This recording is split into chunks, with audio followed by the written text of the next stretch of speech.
Where's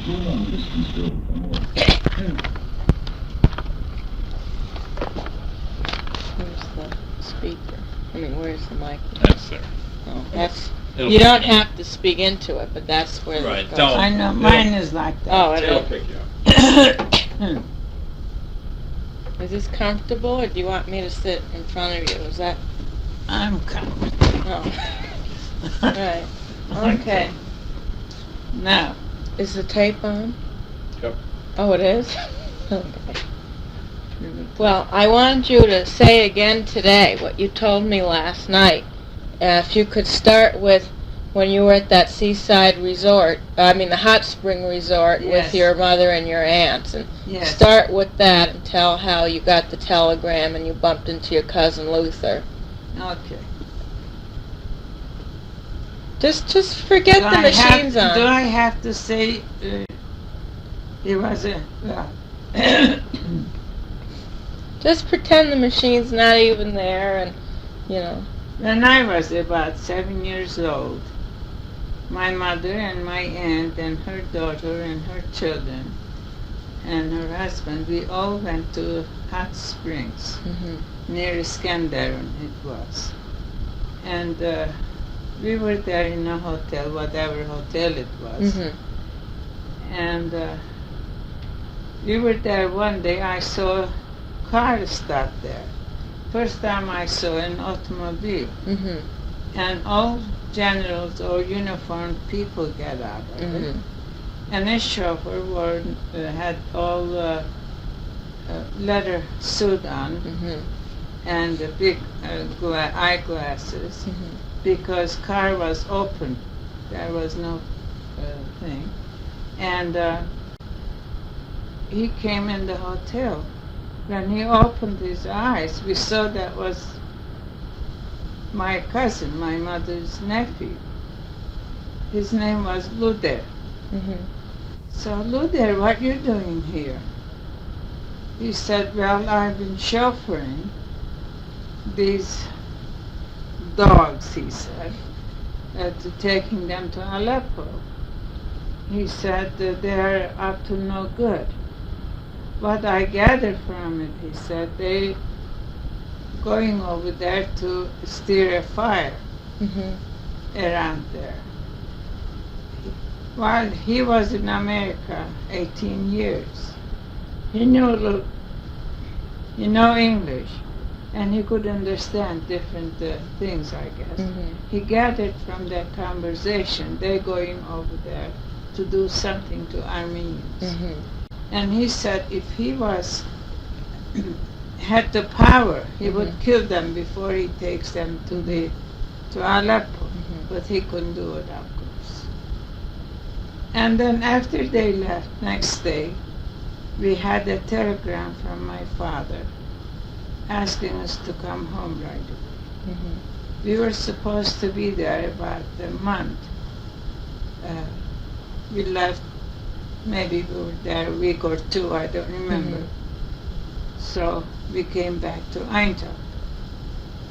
We came to Aintab from way back roads and everything because they were getting the horses and things for the army, just taking it from the people. And our man, the driver, caravan driver, didn't want to do that. So 2 days later we reached Aintab. We came there, everybody's so sad, whispering about, we wonder what it is. So there has been, each town had their own mayors. They called mayor of the town, section. They had papers given to them to open up, to paste it on the streets certain day. Next day they pasted all over the streets. I remember, of course I couldn't read it, but I have seen the paper pasted on the walls of the streets. People were saying, oh my gosh, it's war, it's war. That's how the World War started. And later on, of course, I don't know what year it was, and I think I was about 7 years old. Mm-hmm. Then start all the Armenians coming to Aintab. That's okay. That's okay. Coming to Aintab from Zaytun. Mm-hmm. They were the first ones at Aram and Gladys's town. Mm-hmm. They came to Aintab, all immigrants, refugees, all over the place. And they were crying and everything. They don't know what it is. And their parents saying, please take my children and save, please take my children and save. So lots of Armenians gathered children around that time and kept them. Mm-hmm. All the parents went and disappeared. We find out that they were sent to Deir Zor to be killed. They all got killed. Mm-hmm. So many Armenians did at that time. And Gladys's mother left this child, her child, Mm-hmm. behind because she was carrying one. And a little older than Gladys was walking, Mm-hmm. 5, 6 years old. Gladys was only 2 years old. And my auntie heard this, saw with her own eyes that this child was separated from her mother. And mother went and child stood behind and nobody could take it. He said, take it, anybody. Mm-hmm. And when an elderly woman was working in the field, he said, well, I'll take her to save an Armenian Mm-hmm. child. But auntie came home, she couldn't sleep all night to cry at that child. She couldn't forget. And then she said to her husband, Hagop, you have to find that child. We have to have her. So they went, asked, inquired. Finally they find her, and they got her. Mm-hmm. When they did, she didn't know any Turkish or anything. They had their own dialect of Armenian. Mm-hmm. No matter what we said, she didn't understand. Finally, she learned. I was asked to go there and stay with her for a week or so to play. I brought my dolls and toys. Mm-hmm. We played together. My mother was there. Auntie and my mother were making dresses for her. So she got used to it. And then she was their daughter Mm-hmm. from then on. But she thought that I was with her at their town all the time. Mm-hmm. She said, she used to tell me, Auntie, remember we used to go to church? We used to go to fetch water and everything. I used to say yes, not to confuse her. Of course, later on she found out that she wasn't. That's her story. Yeah. That's most of this is an example to so many Armenian children being given, and none of them were as much fortunate. Mm-hmm. They were adopted by Turks and Arabs and scattered all over the place. And she was the fortunate one that Mm-hmm. stayed on many of that group. And after a while, they were sending groups, first group, second group, third groups, to leave the Aintab. Each one was getting a notice to leave the city. And my grandfather's brother, his name was Elijah, his family is supposed to leave. My grandfather invited all of us, all the Kharajian family, to have last dinner. Mm-hmm. We were at the table, everybody's crying around the table, and this is the last meal we're going to have. And doorbell rang. A gendarme walked in and handed us a paper. They were delayed. We had to go. And Not my father, really. My father. Can I get you a glass of water? Can I get you a glass of water? You Okay, always- keep You talking. keep going. And we had to go. My father didn't have to go because he was a Turkish officer. Mhm. He was a civil engineer there and had a business besides that. He didn't have to go, but his father was old, and he said, no, I have to go help my father.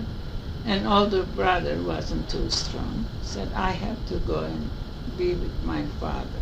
When people were sent to go in groups, you were saying last night that they first would, all the leaders Yes, would go. It they was- went already. Mhm. So, but it was, in terms of how important you were the first to be thrown out. Yes, Mhm. dignitaries. Dignitaries went first. Yeah, Okay. first ministers, educators, doctors, they went. They picked up and they sent. And we were supposed to be third, Mhm. but second was delayed. We were sent Mhm. because they were businessmen and they were dignitaries. Yes. Well known. That's okay. Oh, Oh, put that in the water.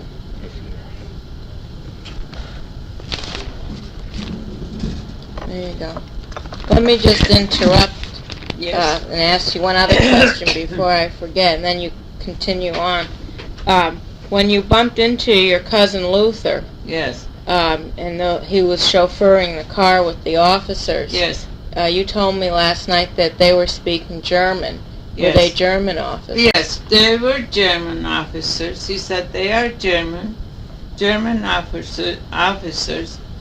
I don't remember if he said there was an Italian or not. That I don't remember, but I remember distinctly he said Germans. Mhm. That I know. What did he think about the Germans? Did he think they were playing No, a he big said role? they are planning to kill Armenians. Mhm. I'm taking them. They're going to steer a fire. Mhm. This is exact translation of What he Turkish, said. what he said. And there's going to bubble a fire Mhm. all over the place. That's what he said. But I, being a child in impressions, I'm imagining fire going Yes. on. Right. Did he know? Did he explain why that you can remember? He thought the Germans would want to start this fire and start trouble. No, he said they were Germans Mhm. going to start. Mhm. That's what I understood. Okay. That's my impression. Or that stood in my mind, Right. that he was taking German officers Mhm. to stir up things in Aleppo. Okay. Now we're back to the. You're at that dinner at the home, and Yes, the gendarmes. And came. then gendarmes came. They told us that my grandfather's side has to go. Mhm. And my father decided that he wouldn't leave my grandfather and uncle alone. He is needed, so he decided to go no matter what with his father. So I stayed at my grandfather's house that night, and my mother and father just rushed on to pick up things. Because we don't know where we're going, we don't know how we're going, either carry everything on your back or not. So they took as little as possible. So my mother took old clothes, Mhm. made a mattress out of it. Mhm. He said it serves two purposes. You sleep on it, meanwhile your clothes are in there. And they just took enough to eat for a few days. And nothing else. I mean, you can't take anything else. Mother used to say, anything I touch, my father said, Jamila, do you know that I have to carry all in my bag? Then mother said, I threw it away because, Yeah. of that. And next day I went home somehow. I don't know how, but I was at home. my mother had put out the cherry preserve just there. I loved it so much. I said, Mother, may I have cherry? She said, eat, honey, eat. All you can. Maybe this will be the last time you'll have it. So I sat there from the big crock. I started eating cherry thing. That much I remember. Yeah. And then as we were leaving the house, my mother turned around, looked in the room. She started crying. Yeah. That, she's leaving as it is, just, couldn't do anything. And we tried to put valuables in the neighbor Turks' homes. They were going to serve for us. Mm-hmm. My grandfather had lots of doctor books and things and valuables, photographs and our chinas and everything. Mm-hmm. They put it in barrels, I suppose. They gave it to the neighbors. 4 years later, when we came back, we only got 2 empty barrels. One saucer in one cup in the other, which Betty has now. Oh. And nothing else left. The woman said that she had to burn all the photographs. Because whoever was saving Armenian things, they were supposed to be deported. Mm-hmm. Like Armenians. So they were afraid, she said. She burned them. All the books, all the things that we had. Mm-hmm. And during the deportation, when we went,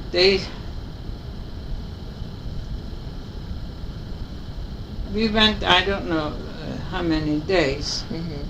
They said, now stay here, and they put tents for a few days. I don't know really how long we stayed Mm-hmm. there. And one day my father came over, said, Merin, come here. Mother and father called me in the room because gendarmes were searching for ammunition. They were searching everybody, every tent, everything. So my father had 6 children with him, and the ammunition. And my mother had little, what do you call it, that little, like a little box that you fill it from the holder part, very flat. I don't know what you call it. Yeah, just a gun. Yes. And it was very flat. She used to carry it in her chest. Mm-hmm. And a sword, about 10 inches or so, I think. And they called me. I was just 8, I suppose. They said, "Now they put everything on me, under my dress, and put my dress over. And they said, go over there and play. Don't ever look here and don't come here. Just sit there and play." So that minute they said, if you do that, gendarmes are doing this and that. That minute something came to me that I grew all of a sudden. I felt the responsibility of the situation. I said, I have to do it. My father and mother, I love them so much, I want to protect them. So I just went over there, way far away, sat down in the dirt, playing with the dirt or something, I don't know. And my father said, when I motion to you, then come. Don't come before that. Don't ever turn around here. So I didn't, I'm playing, but once in a while I'm just looking with my corner of my eye. Finally, my father was standing in the middle of the post of the tent. Then he motioned to me to go. When I went, that was then, everything was settled. So I remember that instant. Then with the train, I think that was near train station or something. Then we got in the train. filled everybody in that train, not regular train, it's a, why do you put that, the storage train. Freight train. Freight train. Trains. There was no room to sit down, everybody standing up, touching to one another. That's how they, like the cattle, they pushed us in there. And Grandpa couldn't stand up. Finally, my father found a corner for him. You know, he sat down, and they made me sit next to her. But people were just standing on top of us. So we ended up in Aleppo. It was very hot day, very hot, in July, and they put us in a field. And my cousin, Barkett, had a bicycle. Somehow he took that bicycle with him. Well, he was a rich man's boy. He's the only bicycle he had maybe in Aintab, or a few others. He took it with him. So they put the bicycle here, put a blanket over to make a little shade for me and for my grandfather. So I was with him. All of a sudden, gendarme came and knocked it down. You dogs, you don't deserve any shade or any comfort or anything like that. So we let us to do that. After a while, they put us in a place. I suppose they were building a hospital. Wasn't finished yet. They put everybody in there. Just rooms, stones all over the place. No nothing, no door, no, open windows, everything. So we went in one room, 10 hours in one room, about the little square. Nobody can sleep, stretch, Where are you going to sleep on the floor? We put blankets, whatever we had. Try to be as comfortable as we can. And then they put us back in the train. I don't know how long we stayed there. I can't remember that much. We end up in Hama. In Syria. In Syria. Aleppo is Syria too, Yes. but we end up in Hama. And we stayed there by the station for a while. Then they announced that whoever can afford to go back to their city, is going to go. So we're sitting there. Finally, they came, sent us to another place that everybody from there, they were sending all the Armenians to the desert. We went there, sickness, death, and people are boiling just like millions of Armenians, crying, screaming. And this is a very bad situation I'm going to explain. People are dying every second. There is no time to carry them by one by and to bury them. They open a big hole, they dump them over there and cover them, dumping over there. You turn around, they're carrying it. Nothing to carry on, just the step ladder. They put, and they're holding on the step ladder, they're dumping it. And then I got sick. I had fever, we had tent over there. I'm asking for pilav and orgama. How can they get pilav and orgama in the tent? And nobody's allowed to go from certain, and they had the road, all around certain roads that you can pass by, but the Arabs are bringing food to buy. So I guess my father bought something. I had a kind of stack of pots that used to be on one stack carry for my lunch, the school lunch, different containers on Yes. top of one another. So there was things in it. My mother emptied those, cheese and tomato paste or whatever necessary, and I had my dad's little abachi like something. They carried that because they thought maybe emergency they need something. Yes. They can carry big one. So on that my mother made dorgame and pilaf for me. So after I ate that, I just got better, I suppose. I wasn't hungry, but I don't know what it was. I felt good. And then after that, they told us go back to the station again, near the station, that we're going to go to our city, whoever can afford. Now, each time they say something, and all men come together, they decide, is this a trick? Or this is a reality? Shall we go or not go? Over here, they're sure they have to go to desert to die. But if they go to the station, they're going to kill us, take all our money, whatever it was. Well, anyway, they decided to go back to the station. At least it's clean. We went there. Again, we tried to put tents and stayed there for a while. They said, you can stay at the city. We went to city. A month later, they came, and they pulled everything. You have to go. You have to go. I wasn't feeling so good. I was upstairs, and my mother and aunts, they had gone to Turkish bath. And my father was putting things together, making a, we call it balya, a bale, things.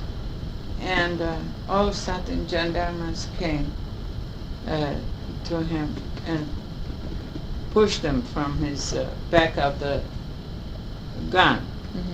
So he almost fell. And I was on top of the stairs. When I saw that, I just threw myself down to hug my father. And they took the mattress under me and threw out. And then my father said, she is sick, don't touch her. Then they hit my father with back of the gun, so I threw myself down from the stairs. I remember next day we went back again by the station, same place. And then there was a governor of Derzor, which he has been Eintop's mayor. They sent him a message to kill all the Armenians. He refused to do so. This is a Turk, Necmettin Bey, his name was. And he refused to kill Armenians. So they said, all right, they demoted him, sent him to a Syrian village where we were. When he heard that all the Aintab people are there, he asked them to come to his town. Now, they don't know if that man is going to kill us or not, because in Aintab, they send them, they hit him? What do you call it? They send him out not so, with good feeling. He said, maybe... They fired him? No. Hitting, what do you call it? When you hit a child. Slap? A Slap in the face? No. Spank? Abusing. Abused him? Abused them in Aintab. And they thinking that maybe they will take revenge from us. And my uncle and two others, they said, let's go. See, if we send you this kind of letter, come. If we send you this kind of letter, don't come. So they went to talk with the mayor of it. They find everything was all right. They sent us to come. So big caravan came with camels and, old carts and everything. We all went to Serenia. That was heaven for us. He said that man saved everybody's life. And as soon as we went, he asked if anybody among you that knows government work. And somebody said about my father.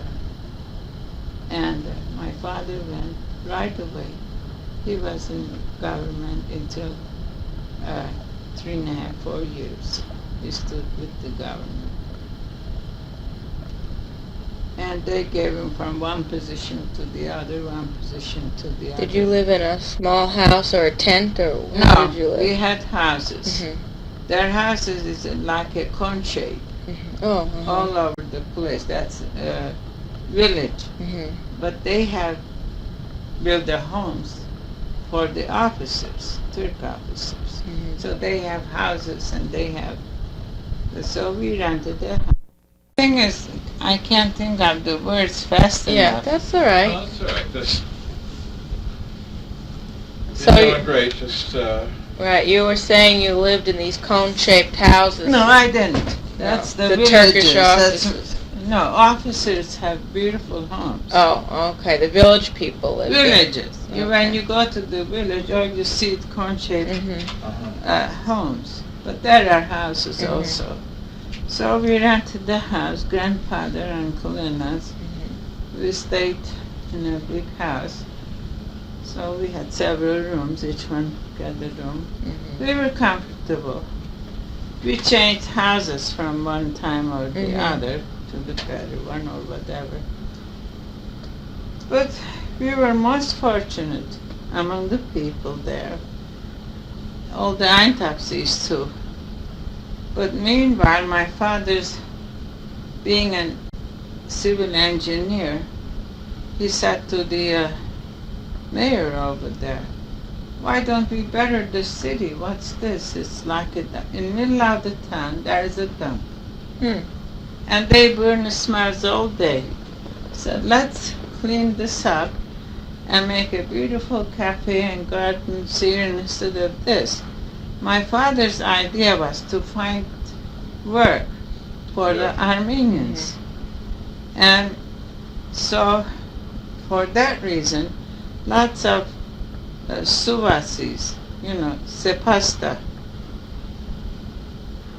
people were also had come to. They asked for them. They are working type people, not our caliber, They digged the ditches and cleaned up and everything. When they cleaned up that mess, one day they find the stairs going down. Hmm. They came, rushed to my father was home at lunch. They came and said, "Nur Efendi, we find the steps going down." My father said, "Keep digging." They dug up. After 3 steps, they find a door. Door is made of one piece of black stone. Hmm. Just about maybe 6 inches wide and just high, Mhm. not that high. High enough for about 5 feet Yeah. maybe. And even the hinge was carved from that one piece of stone. My goodness. It took them several days to push that door in. They went in there, most beautiful marble Turkish bath. This town has been Roman city from Romans' time. They told us, older people, that this is the 7th build of this town. Each time they had earthquake. Oh. And it was ruined, they built again. Earthquake and built again.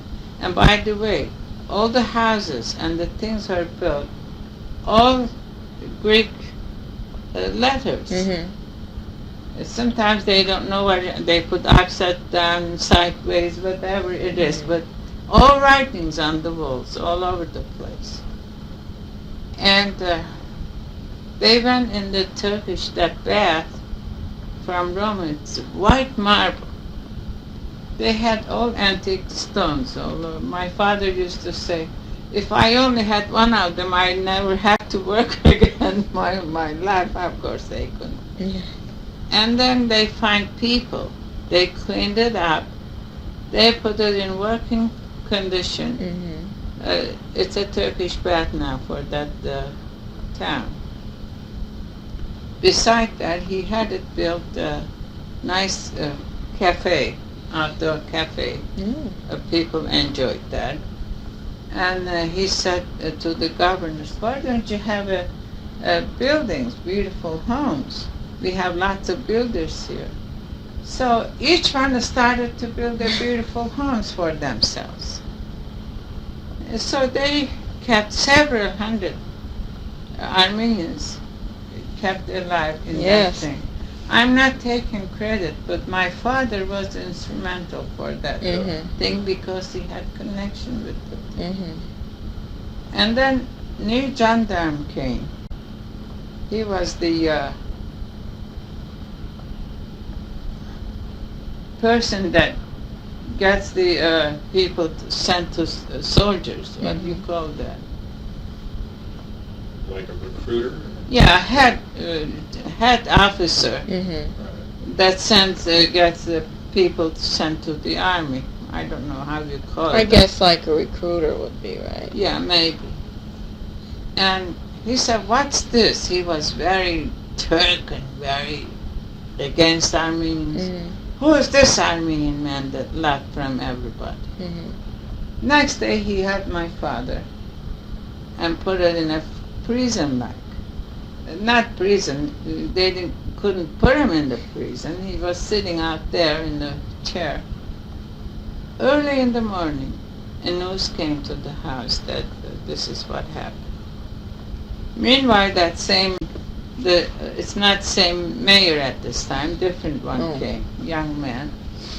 And my mother was doing doctoring at that time. There was no doctor in this city. My mother had worked with her father for years. He was a practical doctor, had no diploma, but knew everything. Yes. So he was helping people. Meanwhile, this mayor's mother was sick. They sent for my mother. So she became good friends with mayor's mother and the family. So she was well known as a Dr. Hanım, they called.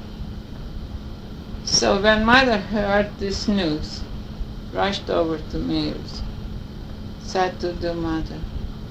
Mother said to Dr. Hanım, what's happening early in the morning? When she said that, let me go and wake up my son, he said. She went in, woke him up, he says, you get up and do something. Dr. Hanım says, he said, what, why? He went there that minute. Meanwhile, all the news went all around. Every officer that loved my father was there, doing to him, why did you do this thing? Why did you say, Merin, you know, I give up. I give up, okay. And so that's how it happened. And there was a new judge came. He did the same thing to my father. That what's this? Couldn't take it, being an Armenian university officer. And he wanted to take revenge from my father somehow. But no matter what he did, nobody would let him do anything. And one night he gets a pain. He is just doubling with the pain. And his doorman was Armenian. He came over, he said, the dog is dying. Has a pain. He said, he wants you. And now, my father and mother were scared that he's going to do something to my mother or father, you know. But my father went with my mother. He's waiting downstairs, can't go in harem, of course. They're Turks. Mother went upstairs, this man is dying. He said, look, if you stop this pain, he said, I'll give you what you want. Otherwise, here is the gun. You die and your family dies. Now, my mother didn't know what to do. Gave a little bit morphine to stop the pain. He got that, and he slept. And they wouldn't let my mother go. You have to stay here. Next morning he woke up, no pain, nothing. My mother thought he ate too much or something, you know. As long as my mother cures him, she was all right now. After that, he didn't do any to anybody. So everybody was as usual coming back. And I have to say something that's happened. Now they needed some Turkish flags to be sewn. We had sewing machine. My father had bought from an Arab or somebody.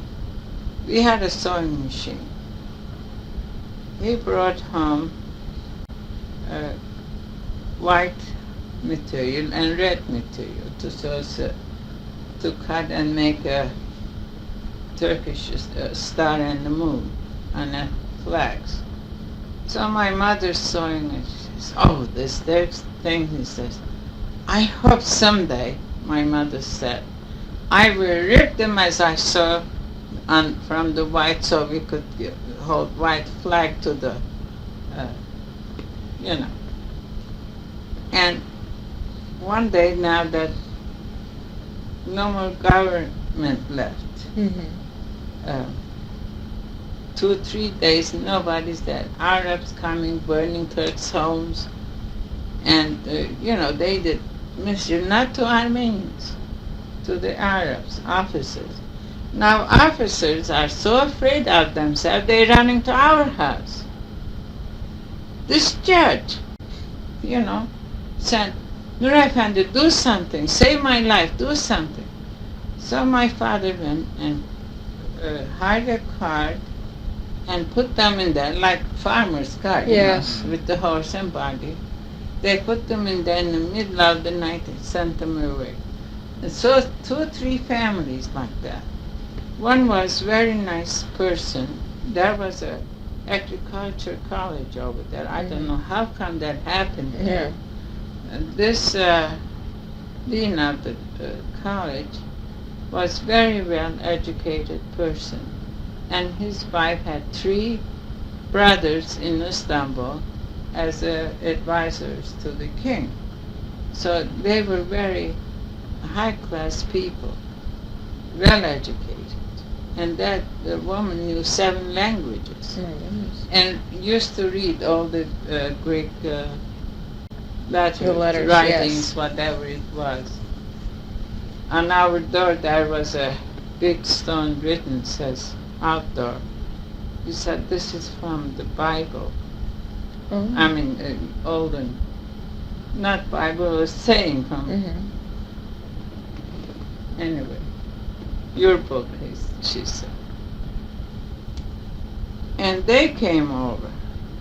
And Turks don't know anything. If they go there, the school's going to be with them. They went and burned it.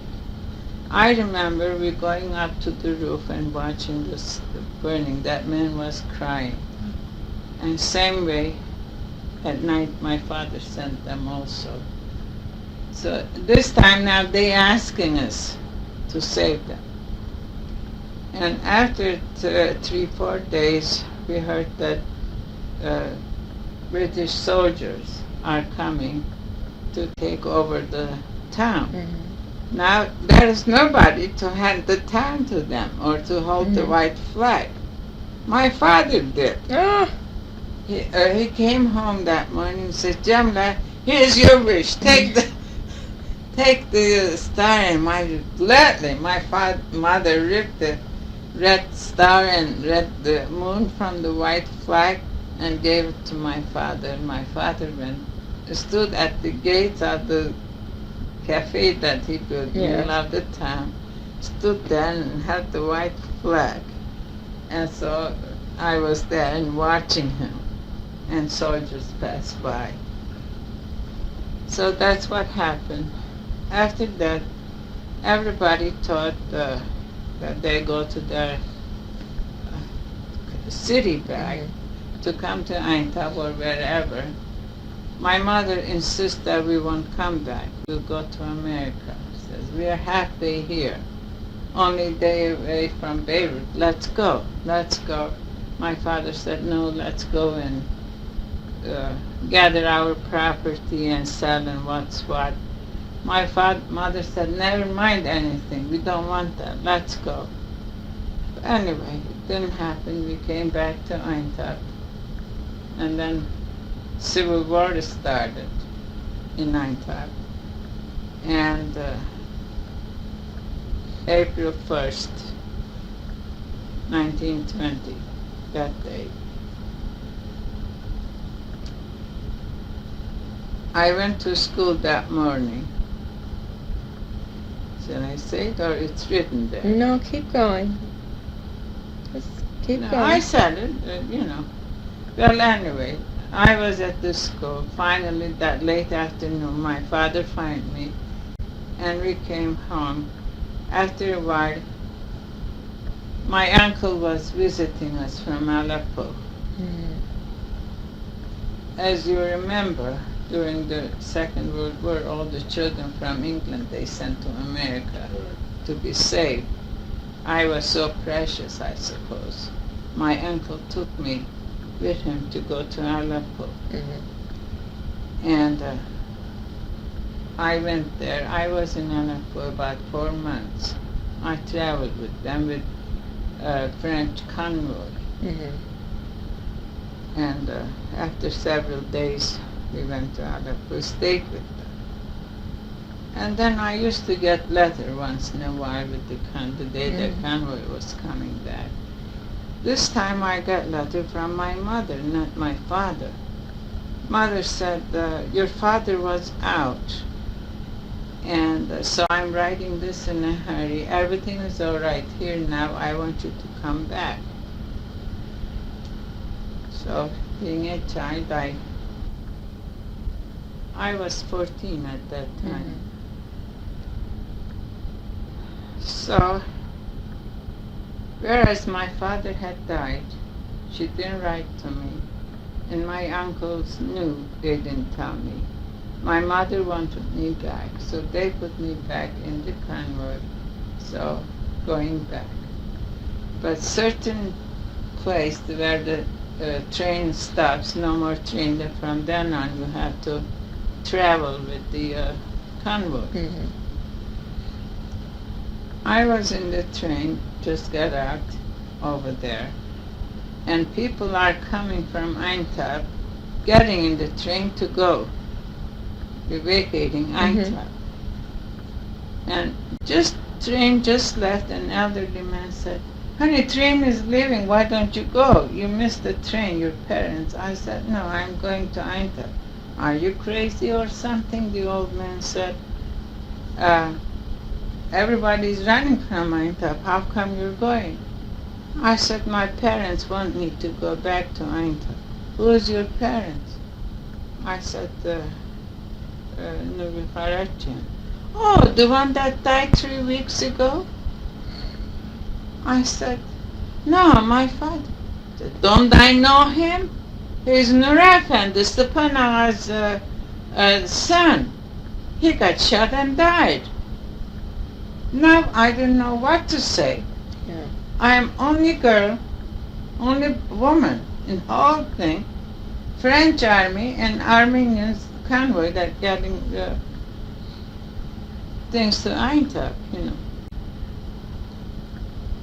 And I start checking, other people start saying, no, not that one. They're stopping the man, but the old man saying, don't I know him? I know him.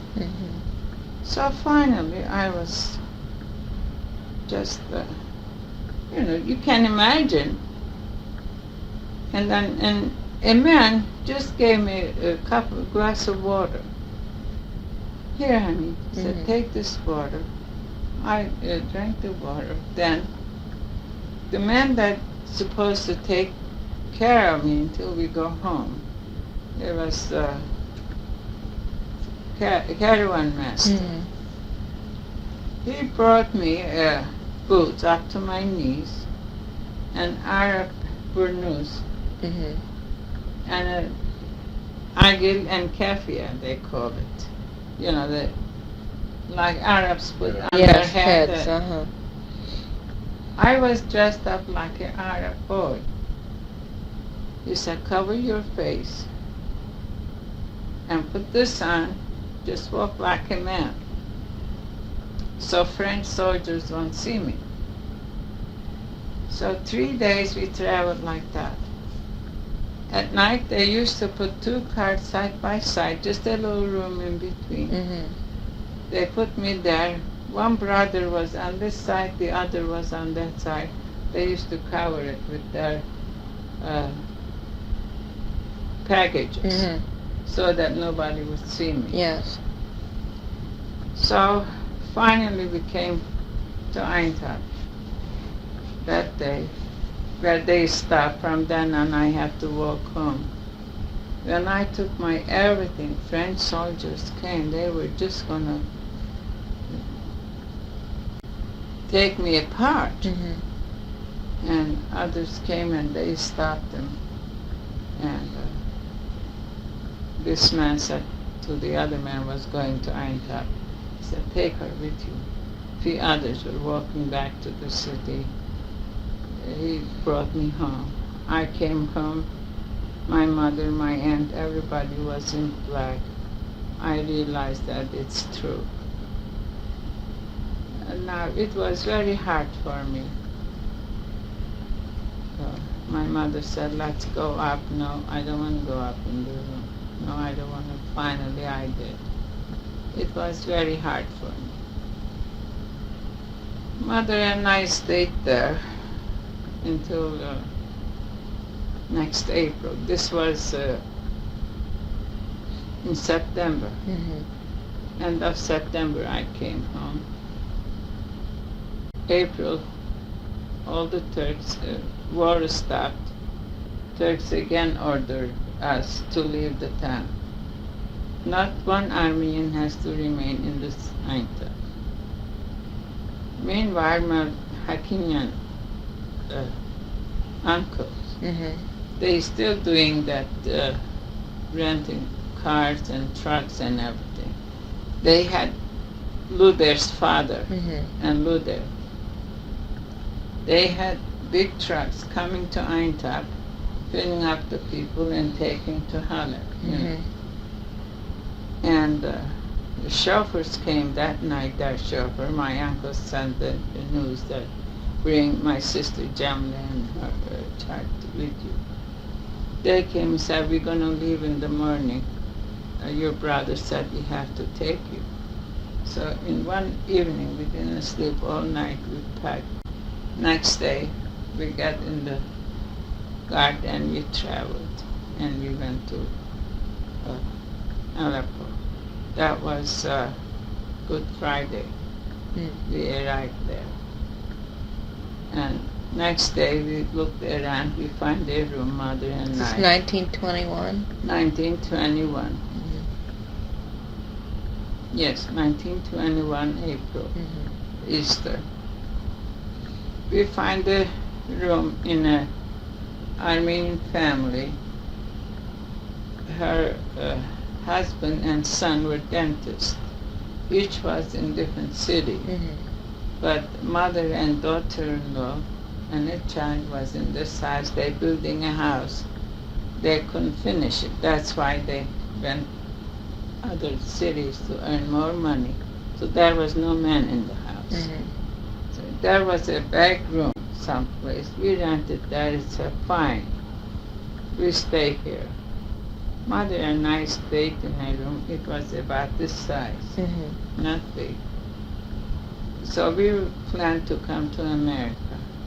Meanwhile, I had uncles here. My mother's other brother was in Washington. Mm-hmm. We were writing to him, send us a passport. All mother and I needed $350 Each or together? together. Mhm. It was so cheap at that time. You know, Mhm. you just, I suppose, Yeah. either each or together. I don't remember. Maybe each. Mm-hmm. And we could. He didn't send the money, which he had, and we stayed there. We couldn't come. Whatever we had, we're selling and eating.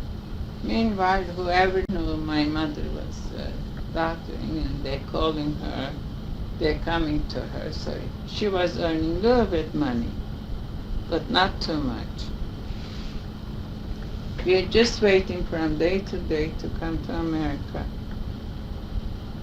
Meanwhile, my mother heard that Norians are writing or sending telegrams to somebody in America. If it's all right by telegram, you receive the money. You know, they pay into Norian company in Boston, in America, and they were giving us to receive quick. My mother went to them, still there was no news. So meanwhile, they heard about me. The day that we came to Aleppo, next day, Elsa Mama and Auntie Osana came to see me, which I'm only 14 years old. We had just come. The house is like this, trying to open our, boxes and everything. They saw us and said, "Oh, she's a too young little kid." They didn't. Finally, Heidi kept hearing about me again and again and again. Go see her once more. Go see her once more. I had never seen her, anything like that. And one day I dreamt. I had a dream. In my dream, Mother and I are just walking, going around. Turks are chasing us. We're running. All of a sudden, a boy held my left wrist. He said, "Let me hold here," and put a golden cufflinks,